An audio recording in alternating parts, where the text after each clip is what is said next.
우리 할렐루야 샬롬 하고 인사합니다. 할렐루야 샬롬 샬롬 샬롬 샬롬 샬롬. 하나님 사랑합니다. 여러분 주 안에서 사랑합니다. 오늘 아가 7장 말씀이죠. 아가 7장 1절에 보니까 귀한 자에 따라 신을 신은 내 발이 어찌 그리 아름다운가. 그래서 오늘 제목이 How Beautiful입니다. 어찌 그리 아름다운가. 신랑인 솔로몬과 술람미 여인이 이제 중간에 잠깐 잘못돼서 우리 삶이 똑같죠. 갈등이 있는데 갈등이 끝나고 그래도 귀한 내 신랑이구나. 내 아내가 정말 귀하구나. 이걸 다시 깨닫고 화합하는 그런 내용의 주제, 서로의 사랑 고백을 다시 하고 있는 그런 내용입니다.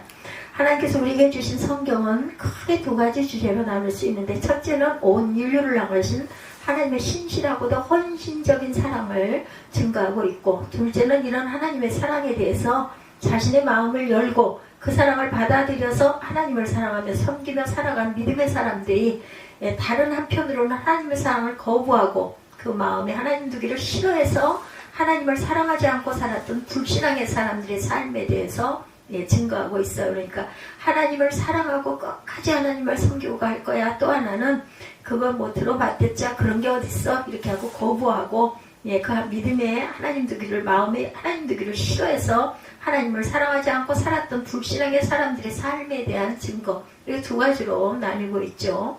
우리를 향하신 하나님의 사랑을 증거해주는 성경의 표현들 가운데 창조와 섭리, 그리고 인도와 보호, 도우심과 공급하심, 또한 편들어 주심과 싸워주심, 구원하심과 문제 해결, 죄의 용서와 구속하심, 인간의 몸을 입고 이 땅에 오신 성육신 사건과 십자가상의 대속의 죽으심. 그래서 사순절이 귀하게 우리 3월 한 해가 시작되는 그런 촉에 열려가지고 부활절이 4월달에 있죠. 죽음의 권세를 이기시고 부활하신과 승천하신 이런 순서들입니다. 심판지로 이 땅에 오실 주님의 모습을 증거하고 있는 표현들로 말할 수가 있는데, 한마디로 말하면 우리를 향하신 하나님의 사랑은 우리의 삶의 처음과 마지막, 곧 우리 삶의 전부와 밀접하게 연관되어 있고, 그래서 우리 삶은 하나님을 떠나서는 도무지 불가능하다는 것, 그 하나님과의 관계를 맺고 살아갈 때만 비로소 행복한 삶, 또한 살아있는 것 같은 삶을 살 수 있게 만들어주는 생명의 능력임을 증거합니다. 제가 새벽 예배를 열심히 드리려고 하는 것은 어쩌다 보면 무슨 그 사건 때문에 빠질 때가 있어요. 새벽 예배를 빠질 때가 있는데, 그럼 그게 마음이 불편해가지고 일주일에 6편을 꼭 채우려고 하는 이유 중에 하나가, 그리고 하루도 예배를 쉬지 않으려고 하는 이유가 바로 말씀 증거에서 제가 설교를 하고 아무도 듣지 않는다 할지라도 할 때 제가 듣습니다. 그러면서 예배가 끝나고 나면은 기운 없고 힘들고 주저앉고 싶을 때 힘이 나요. 성령께서 위로하시죠. 그래서 제가 매일매일 빠져있는 날짜까지를 꼭꼭 채워가지고 올리고 있습니다. 근데 나를 위한 거죠. 첫째는 내가 서야 누군가에게 증거하고 전하는 게 활기차게 전할 수 있기 때문에 제일 중요한 게 자신이 일단은 성령의 충만함을 받아야 되고, 그것을 입술로 증거하고 고백함으로, 자신있게 고백함으로 누군가가 제가 증거하는 내용을 들었을 때 같이 공감하고 다시 또 축복을 받는 거죠. 성경을 읽으면 성경 속에 하나님께서 우리에게 베풀어 주시기로 약속하신 많은 축복에 관한 말씀들이 기록되어 있는 것을 보게 됩니다. 대표적인 것이 구약성경 신명기 18장 1절에서 14절까지의 말씀이죠. 축복. 세계 모든 민족 위에 뛰어나게 하시고 성읍에서도 복을 받고 들에서도 복을 받고 자녀에 대한 복과 소유물에 관련된 복, 그리고 보호하심과 승리를 주실 뿐만 아니라 그 이름을 높여주시는 복에 대해서 말씀하고 있어요. 물론 하나님께서 우리에게 약속하신 축복의 내용 중에는 구원과 영생이 더없이 귀한 은혜고 축복일 것입니다. 왜냐하면 우리가 영원한 생명을 얻음으로 나이가 많아지면 특히나 더나 그 나이 많으신 분들 보면 교회를 안 나오다가도 일부러 교회를 나오시는 분들, 노년에 왜 돌아갈 날이 가까웠기 때문에 의지하고 싶은 거죠. 하나님의 나라가 있는지 없는지 정확하게 몰라도 그래도 내가 이렇게 좀 못하고 가리라, 이런 마음일 거예요.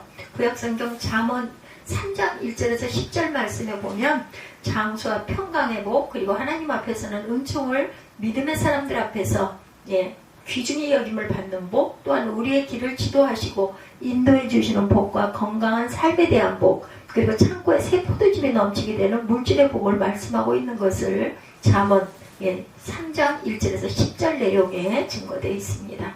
한마디로 말하면 우리를 사랑하셔서 우리에게 축복해 주시기를 원하시는 하나님의 복에는 우리 삶과 관련된 모든 것들이 포함되어 있음을 말씀하고 있는 것을 볼 수가 있어요. 근데 중요한 거는 이런 온갖 귀한 복을 과연 어떤 사람들이 누릴 수 있게 되는 것인가에 대해서 성경은 계속해서 말씀합니다. 하나님을 전심으로 사랑하며 섬기며 사랑하는 사람들임을 밝히고 있다는 것.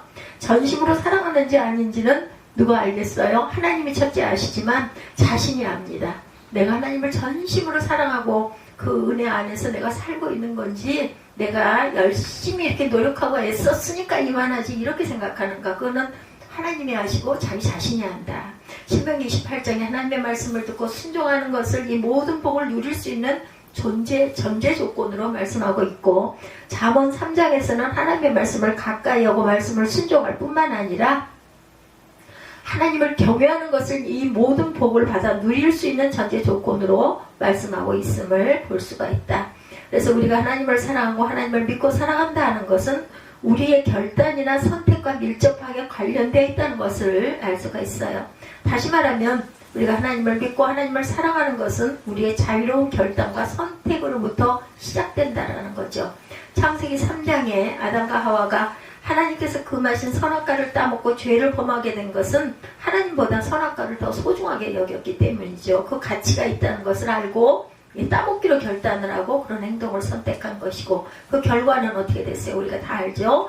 성경이 증거하고 있는 것처럼 고통과 불행의 연속이었다. 우리가 땅에서 이렇게 애쓰고 수고하고 고통을 겪으며 살아가고 또한 죽음이 있는 것 모두가 다 아담과 하와가 첫 아담이죠. 선악과를 따먹은 불행의 결과다. 그러나 우리 믿음의 조상이라고 불리는 아브라함의 경우를 보면 정반대의 결단과 선택을 하게 된 것을 봅니다. 그는 75세의 나이에 너희 본토 친척 아비집을 떠나 내가 네게 지시할 땅으로 가라는 하나님의 부르심의 명령을 듣고는 그 명령에 믿음으로 순종해. 이게 쉽지 않습니다. 지금처럼 교통수단이 발달되어 있거나 레비가 있는 시대가 아니었어요. 어디로 어떻게 가야 될지도 모르고 무조건 그 가식들이 굉장히 많았죠. 가족과 식솔들. 가족하면은 내가 낳은 자녀, 내 아내, 아버지, 이런 사람만 가족이 아니라 그때는 종들이 많았기 때문에 그 종까지 다 이끌고 만들어놨던 바탕이 되었던 터전에서 어딘지도 모를 곳으로 하나님이 명령하셨다고 떠난다는 거 여러분들 한번 상상해보세요. 할 수 있는 일인가? 어렵죠. 그는 하나님과 아무 상관이 없었던 이제까지의 자신의 삶이 아닌 하나님을 따르며 하나님과 동행하는 삶을 더 소중하게 여겨서 그 길을 가기로 결단하고 선택하고 어떻게 했어요? 행했다라는 거죠. 이게 중요합니다. 생각하고 결단까지는 할 수 있는데 행한다라는 거 이거 정말 어렵죠. 그래서 행함이 없는 믿음은 아무것도 아니다라고 야고보 사도가 말합니다. 그 결과 그의 삶의 복의 근원, 축복의 통로가 되는 삶을 살게 된 것이 성경에 기록되어 있어요. 아, 이게 옳았구나. 우리가 알게 된다는 거죠. 창세기 22장 7절에서 12절까지의 말씀을 연결해 생각해보면 아브라함의 그런 결단과 선택은 이 세상에서 하나님을 사랑하며 살아가는 삶보다 어떤 것도 결코 귀하지 않다라는 것이 성경의 증거로 나와 있어요. 그의 믿음의 고백이 그 밑바탕에 깔려있음을 보게 만들어줍니다. 그러니 결국 믿음의 조상 아브라함이 그의 생애를 통해서 우리에게 보여주고 있는 것, 하나님을 사랑하고 하나님을 믿는다는 것은 이 세상에 어떤 것보다 하나님을 가장 소중하게 여기고 최고로 여겨서 하나님에게 최고의 가치를 부여하며 하나님을 최고로 높여드리고 사는 것을 가르쳐주고 있음을 믿으시기를 축복합니다. 그렇다면 이제 남아있는 문제, 아브라함의 축복된 삶이 우리에게 보여주고 있는 것처럼 우리가 하나님을 사랑하고 사랑한다는 것은 정말 소중하고 복된 일인데, 우리가 하나님을 사랑한다는 것이 도대체 뭘까 하는 것입니다. 아주 다행스럽게도 성경은 이미 우리에게 하나님을 사랑하며 산다고 하는 것이 어떤 삶인지에 대해서 분명하게 증거하고 있어요. 출애굽기 32장의 말씀을 보면 모세가 하나님께로부터 이스라엘 백성들이 하나님을 섬기며 사랑하며 살아가는 삶에 대한 지침을 받기 위해서 시내산에 올라가죠. 40일 40야를 밤낮으로 40일 40야를 머물러 있는 동안에 사날이 남아있던 모세의 영 아론과 이스라엘 백성들이 난리를 쳐가지고 아론이 할 수 없이 그렇게 한 것이긴 하지만 어쨌든 출애굽하면서 얻어가지고 나왔던 금부치들을 가지고 금송아지 형상을 만들어서 40일이라는 기간이 정말 보통 길이가 아니잖아요. 우리가 하루하루 생각을 해봐도. 근데 모세는 올라가 버렸지. 지금처럼 무슨 전화가 있는 것도 아니고, 그죠? 40일 동안 한 일주일 열흘은 조용히 기다렸을 수도 있어요. 근데 그 이상이 되니까 이거 뭐 맞아? 산에 올라가서 내려오는 거 맞아? 어떻게 믿어? 막 이런 난리가 났겠죠. 그 백성들이 난리를 쳐서 금부치를 다들 모아가지고 뭘 만들어? 금송아지 형상을 만들어 놓고 이는 너희를 애국 땅에서 인도하여 낸 너희 신이로다 라고 말하면서 그 앞에 엎드려서 절하는 웃지 못한 모습이 기록되어 있는 것을 우리가 보게 됩니다. 출애굽기 32장 말씀에. 놀랍고 중요한 것은 이 말씀을 보면 참 공교롭게도 하나님께서 모세의 손에 10등명의 돌판을 들려주심으로 이제 그들이 어떻게 하는 것이 하나님을 사랑하고 살아가는 삶인지를 말씀하고 계실 때 그 이스라엘 백성들은 하나님께서 가장 싫어하는 우상의 형상을 만들어 놓고 절하고 있다라는 거예요. 우리의 삶이 이렇습니다. 하나님께서는 우리에게 은혜를 주시고 축복을 주시기를 원하는데 땅에서는 뭐 하고 있어요? 다른 우상을 막 쫓아가고 있는 거예요. 막 거기에다 절하고 이게 다야. 하나님이 어디서 보이지도 않는데 그러잖아요. 안 믿는 사람들 그런 게 어딨어. 근데 하나님을 깊이 묵상하고 가는 사람들에게는 성령께서 우리에게 때때로 뭐 그걸 바라보고 있는 건 아니지만 잘못되고 가고 있을 때 마음에 무게도 주시고 근심도 주시고 내가 이랬어야겠어 이런 마음에 그죠? 아픔도 주시고 이거 잘못된 거야 이런 마음들을 주십니다. 그래서 다시 돌이키게 하죠. 십계명은 한마디로 말해 하나님의 사랑과 축복을 받고 살아가기를 원하는 사람들이 어떻게 하는 것이 하나님을 믿고 사랑하며 살아가는 것인지를 가르쳐주고 있는 것으로 거기에는 하나님을 사랑하는 삶과 더불어 구체적인 실천의 방법으로 이웃을 사랑하는 삶에 대해서도 분명하게 기록되어 있습니다. 출애굽기 20장 5절에 보면 오직 하나님만 섬기고 하나님 앞에만 절하며 살 것을 말씀하시면서 질투하신 하나님이심을 밝혀놓고 있는 대목을 우리가 어떻게 하는 것이 하나님을 사랑하며 살아가는 것인가 아주 분명하게 증거하고 있어요. 구약 성경은 줄곧 하나님을 섬기며 사랑하며 살아가는 사람들이 마음이 나누어지지 않는 상태로 하나님만을 온전히 섬기며 사랑할 것에 대해서 말씀하면서 그렇지 못했던 이스라엘 백성들의 형식적이고 거칠을 뿐인 제사 행위를 지적하며 책망하고 있어요. 하나님께서는 그런 거 원하지 않는다라는 것. 순종이 제사보다 낫다 이렇게 말씀하죠. 그리고 신약 성경에 예수님은 하나님을 사랑하되 어떻게 해요? 마음을 다하고 성품을 다하며 뜻을 다하고 목숨을 다해서 하나님을 사랑할 것과 진정과 신령으로 하나님을 예배할 것, 영과 진리로 예배하라 말씀합니다. 오늘의 본문 말씀인 아가서 7장 1절에서 9절까지의 말씀은 솔로몬 왕과 그가 사랑했던 수냄 여인 슐람밋 사이의 사랑이 결혼식 이후에 뜻하지 않게 잠시 갈등을 빚다가 사랑이 회복되고 나서 오히려 처음보다 더 깊은 사랑을 고백하고 있는 솔로몬 왕의 사랑 고백 내용이 바로 오늘 본문 7장 1절에서 9절까지의 내용이죠. 귀한 자에 따라 신을 신은 내 발이 어찌 그리 아름다운가 내 넓적다리는 둥그러 숭늉공의 손에 만든 구슬깨미 같구나. 배꼽은 섞은 포도주를 가득히 부은 둥근 잔 같고 허리는 백합화로 주른 밀당 같구나. 두 이왕은 암사슴의 쌍태새끼 같고 목은 상아망대 같구나. 눈은 헤스본 바드랍빈 문 곁에 있는 연못 같고 코는 다메섹을 향한 레바논 망대 같구나. 머리는 갈멜산 같고 드리운 머리털은 자줏빛이 있으니 왕이 그 머리카락에 매이었구나. 내가 네 머리카락을 너무 사랑하고 네 머리카락에 내가 매였다 오죽하면 이렇게 말하죠. 6절에 사랑아 네가 어찌 그리 아름다운지 어찌 그리 화창하지 즐겁게 하는구나. 내 키는 종려나무 같고 내 유방은 그 열매송이 같구나. 내가 말하기를 종려나무에 올라가 그 가지를 잡으리라 하였나니 내 유방은 포도송이 같고 내 콧김은 사과 냄새 같고 내 입은 좋은 포도주 같을 것이니라. 이 포도주는 내 사랑하는 자를 위하여 미끄럽게 흘러내려 자는 자의 입을 움직이게 하느니라. 예, 그리고 나서 다시 이제 술람미 여인이 말하는 거죠. 나는 내 사랑하는 자에게 속하였구나. 그가 나를 사모하는구나. 내 사랑하는 자여, 우리가 함께 들러가 동네에서 유숙하자. 우리가 일찍 일어나서 포도원으로 가서 포도움이 돋았는지 꽃들이 펴졌는지 성리꽃이 피었는지 보자. 거기에서 내가 내 사랑을 내게 주리라. 합한 채가 향기를 뿜어내고 우리 문 앞에는 여러 가지 귀한 열매가 새것 묵은 곳으로 마련되었구나. 내가 내 사랑하는 자를 너를 위하여 쌓아둔 것이로다. 이렇게 화답하는 그런 내용으로 이루어져 있어요. 이들 두 사람은 처음 만나 서로 사랑에 빠져 사랑을 고백하죠. 그리고 두 사람 사이에 사랑이 무르익어서 결국 왕궁에서 화려한 결혼식을 하게 됐는데, 결혼식 이후에 신부인 술람미 여인이 신랑인 솔로몬 왕을 좀 소홀하게 문을 얼른 안 열어줬어요. 그죠? 문제가 돼서 두 사람 사이의 갈등이, 우리 삶이 이렇지 않습니까? 결혼 생활 하신 분들 아마 그거 느끼실 거예요. 그러나 신부가 섬세한 감수성을 가지고 문제의 심각성을 깨닫고 다시금 신랑에게 다가가서 사랑을 고백하자 신랑 또한 신부에 대한 사랑을 느끼고 더 깊은 사랑을 또 이렇게 고백하는 본문 7장입니다. 신부의 허물을 용서해주고 더 깊이 사랑하는 신랑의 사랑을 통해서 두 사람 사이의 사랑이 더욱 성숙한 상태로 발전되어 나가고 있어요. 이런 사실은 우리가 하나님을 사랑하고 살아가는데 때로는 영적인 긴장감이 해이해지고, 이렇게 해이해지게 되면 영적인 나태함이 찾아와서 사랑 전선에 문제가 생길 수 있다는 것을 우리에게 깨우쳐주고 있습니다. 성령 충만이 아주 계속해서 그 상태이면 얼마나 좋겠어요. 가다가 보면 그게 해이해지고 또 세상적인 일에 빠져가지고 정신없이 가다가 어느 순간 또 깜짝 놀라 또 깨닫고 다시 또 하나님께 더욱더 잘못했습니다. 회개도 하고 또한 찬양하면서 또 은혜를 받기도 하고 깨달음이 오죠. 그래서 우리는 꾸준하게 교회 생활을 하게 됩니다.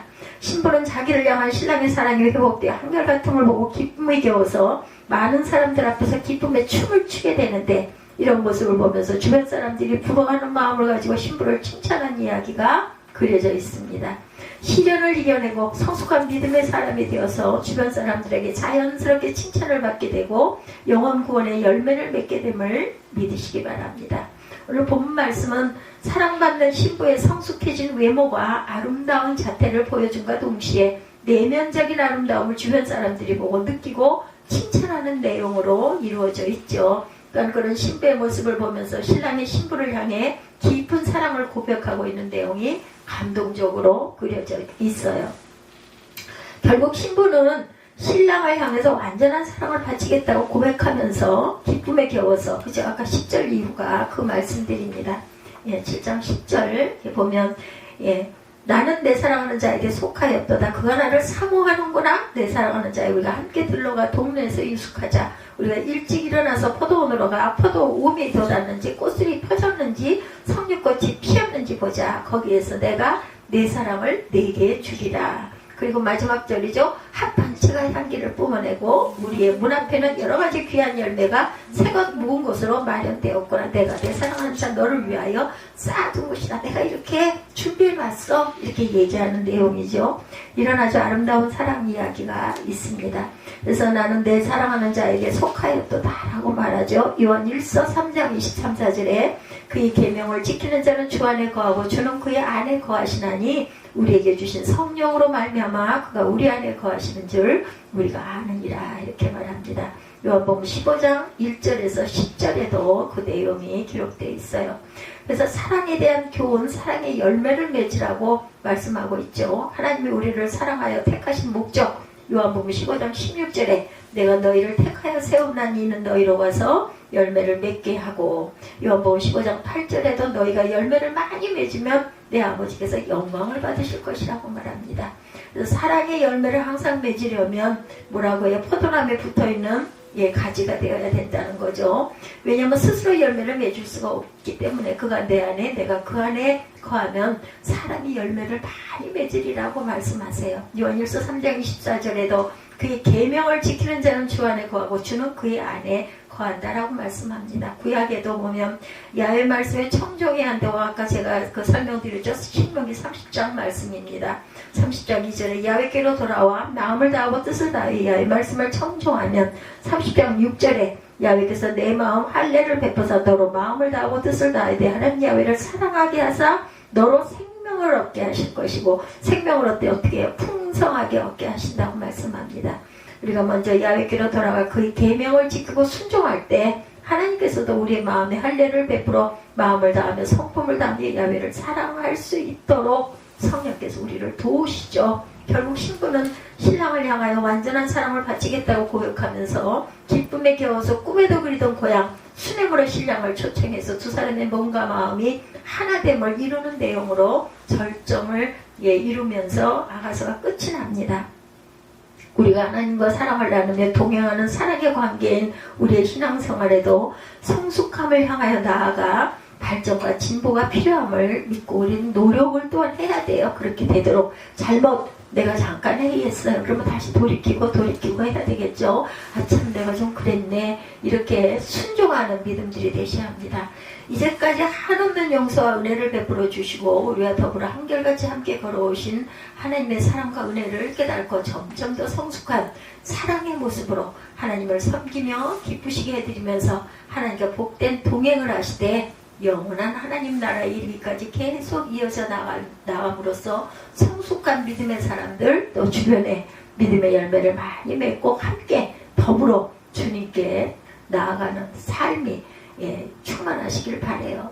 제가 중요하게 여러분들에게 말씀드리는 부분은 제가 부족한 부분입니다.